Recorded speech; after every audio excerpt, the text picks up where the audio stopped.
నమస్తే అన్న. నమస్తే బ్రదర్. మీ పేరు? నా పేరు ఆర్డర్ నాగరాజు, పొలిటికల్ అనలిస్ట్. ఇప్పుడు ఏపీ పరిపాలన ఎలా ఉందంటారు? అంటే ఇప్పుడు 1.5 ఇయర్ అయింది కదా.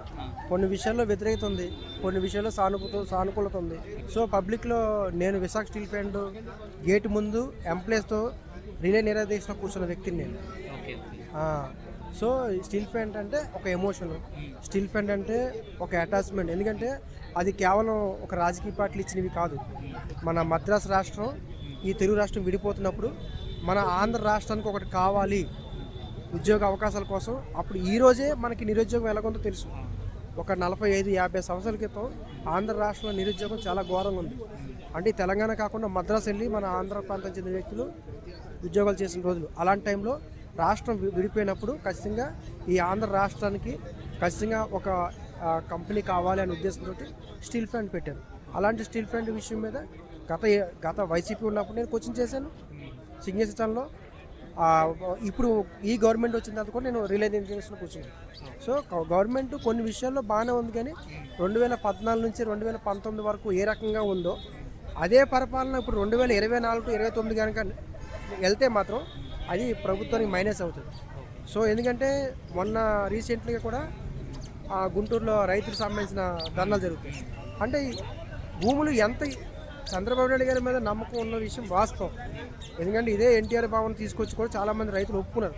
35,000 ఎకరాలు ల్యాండ్ ఒక గవర్నమెంట్కి ఒక నమ్మి ఇవ్వడం అంటే చిన్న విషయం కాదు. కానీ ఇంకా కావాలి అంటే రైతులు ఇవ్వడానికి సిద్ధంగా ఉన్నారు. కానీ ఇచ్చిన భూములు ఏం చేస్తున్నారు అనేది పబ్లిక్లో ఒక అపోహ ఉంటుంది. ఆ అపోహని వాళ్ళు క్లారిఫై చేయాల్సిన అవసరం ఉంటుంది.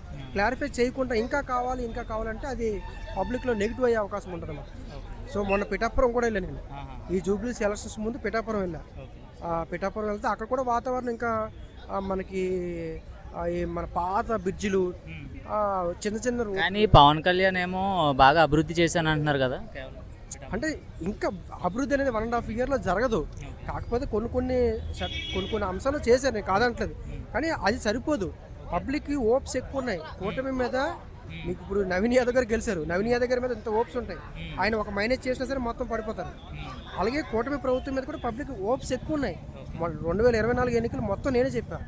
ఇప్పుడు తెలంగాణలో అంటే అన్ని అభివృద్ధి అయిపోయి ఉన్నాయి. ఇప్పుడు ఆంధ్రప్రదేశ్కి మాత్రం చాలా అభివృద్ధి కావాలి, రాష్ట్ర పరంగా, రాజధాని పరంగా. అంటే మీరు యువకులు కాబట్టి నేను ఒక క్వశ్చన్ చెప్తాను సమాధానం. ఎందుకంటే కొన్ని విషయాల్లోనే మన వాళ్ళు కేంద్ర ప్రభుత్వంతో గట్టిగా ప్రశ్నించరు. దానివల్ల రాష్ట్ర విభజన జరిగినప్పుడు ఈ తెలంగాణ రాష్ట్రం నుంచి ఏపీకి రావాల్సిన ఏవైతే అమౌంట్ ఉందో అది రాలేదు, కేంద్రం నుంచి రావాల్సింది కూడా రాలేదు. ఎంతసేపు మన రాష్ట్రంలో ఉన్న ఆ అమౌంట్ తీసుకొని ఆ రాష్ట్రాన్ని అభివృద్ధి చేయాలంటే ఎంత టైం పడుతుంది? కానీ చంద్రబాబు గారితో కేంద్రంతో బాగా పొత్తుంది కదా, మరి ఎందుకు చేయట్లేదు అంటారు? అంటే పొత్తుంది. ఇప్పుడు నితీష్ కుమార్ గారికి కూడా పొత్తుంది. ఇప్పుడు నితీష్ కుమార్ గారు బీజేపీతో ఫైట్ ఒకవేళ ఫైర్ అయ్యారు అనుకో, మొన్న ఎలక్షన్స్లో నితీష్ కుమార్ గారి సీట్లు తక్కువ వచ్చే అవకాశం ఉంటుంది.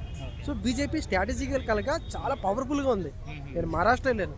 సో ఈ వ్యక్తిని ఈ గవర్నమెంట్ని లేకపోతే ఈ క్యాండిడేట్ని ఓడించాలి అనుకున్నా, లేకపోతే ఈ గవర్నమెంట్ ఉంచకూడదు అనుకున్నా ఖచ్చితంగా ఓడించగలిగే స్ట్రాటజీస్ ఉంటాయి. అసలు బీజేపీకి ఉన్న స్ట్రాటజీస్ చాలా పవర్ఫుల్గా ఉంటాయి. సో అందుకని కొన్ని విషయాల్లోనే ఆలోచిస్తుంటారు. సో ఇక్కడ వైసీపీతో కూడా బీజేపీ కొంచెం టైఅప్ ఉంది. చంద్రబాబు నాయుడు గారు ఏమన్నారంటే కేంద్రంతో మాట్లాడి మనకు కావాల్సిన బడ్జెట్ మొత్తం తీసుకొస్తాం అన్నారు రాజధానికి సంబంధించి.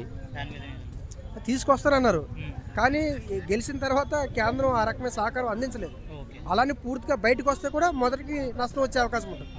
సో ఇక్కడ ఏంటంటే కొన్నిసార్లు ఈ ఎంపీలు వెళ్ళి కూర్చోవలసి ఉంటుంది, కొన్నిసార్లు గవర్నమెంట్కి పబ్లిక్ ఇవ్వాల్సిన మ్యాండేట్ ఇచ్చారు, కొన్నిసార్లు ఫైట్ చేయాల్సి ఉంటుంది, కొన్నిసార్లు తెగించాల్సి ఉంటుంది.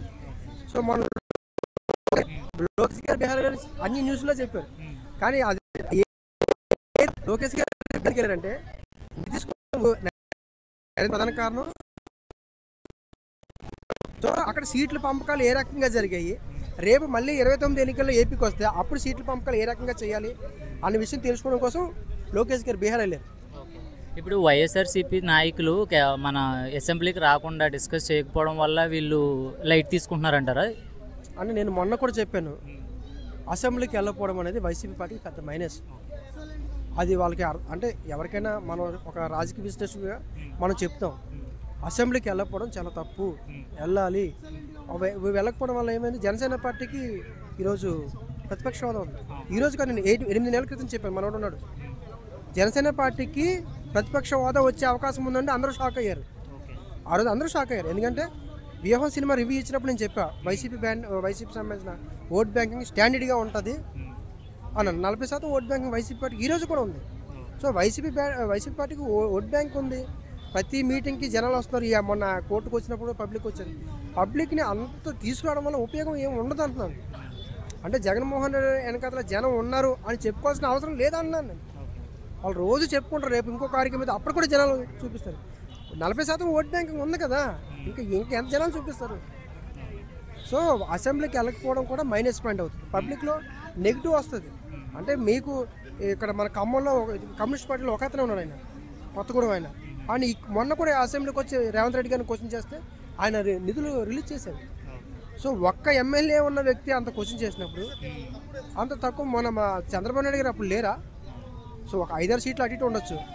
మీకు ఉన్నాయి కదా, ఓట్ బ్యాంకింగ్ ఉంది కదా, వచ్చి రావచ్చు కదా. అలాగ ఆగిపోకూడదు. ఒక రాజకీయ పార్టీ ఎప్పుడు కూడా ఆగిపోకూడదు. అలా ఆగిపోతే ఓటర్స్ ఇంకా బ్యాక్ అయిపోతారు. ఇప్పుడు జనసేన పార్టీ నెక్స్ట్ ఎలక్షన్స్లో ఇండివిజువల్గా వస్తే బాగుంటుంది అంటారా, కూటమితో వస్తే బాగుంటుంది? జనసేన పార్టీ ఇండివిజువల్గా రాలేదు. ఎందుకంటే జనసేన పార్టీకి మొన్న వచ్చిన 21 సీట్లు. సో ఇండివిజువల్గా రావాలంటే ఇండివిజువల్ ఓట్ బ్యాంక్ రావాలి. మినిమం 90 సీట్లు 100 సీట్లు జనసేన పార్టీకి వస్తేనే అప్పుడు వస్తుంది. మన చిరంజీవి గారు కూడా మేము కింగ్ మేకర్ అవుతాము అని అన్నారు. కింగ్ మేకర్ కాదు అది. కుమారస్వామి గారు అయ్యారంటే అక్కడ కర్ణాటకలో ఉన్న వాతావరణం వేరు. సో అంత ఈజీ కాదు. ఇండివిజువల్గా రావడం అంటే అంత ఈజీ కాదు. ఆ బలం ఉండాలి కదా. రావాలని ఆయనకి ఉంది, రావాలని పవన్ కళ్యాణ్ గారికి ఉంది, రావాలని కార్యకర్తలకు ఉంది, జనసేన పార్టీ అభిమానులకు ఉంది, కొంతమంది కాపులకు కూడా ఉంది. కానీ ఆ లిఫ్ట్ టెస్ట్ రావాలి కదా. వీళ్ళు కూడా జనసేన పార్టీ వాళ్ళు బీసీలను కలుపుకొని వెళ్ళాలి. సో బీసీలకి జనసేనకి గొడవలు జరుగుతున్నాయి లోకల్గా.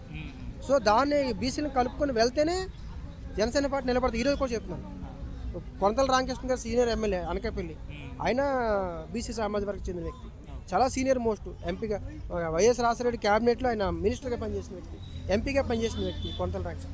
అలాంటి సీనియర్లను కలుపుకుంటూ బీసీలను కలుపుకుంటూ వెళ్తేనే జనసేన పార్టీ బాగా లిఫ్ట్ అవుతుంది. Thank you.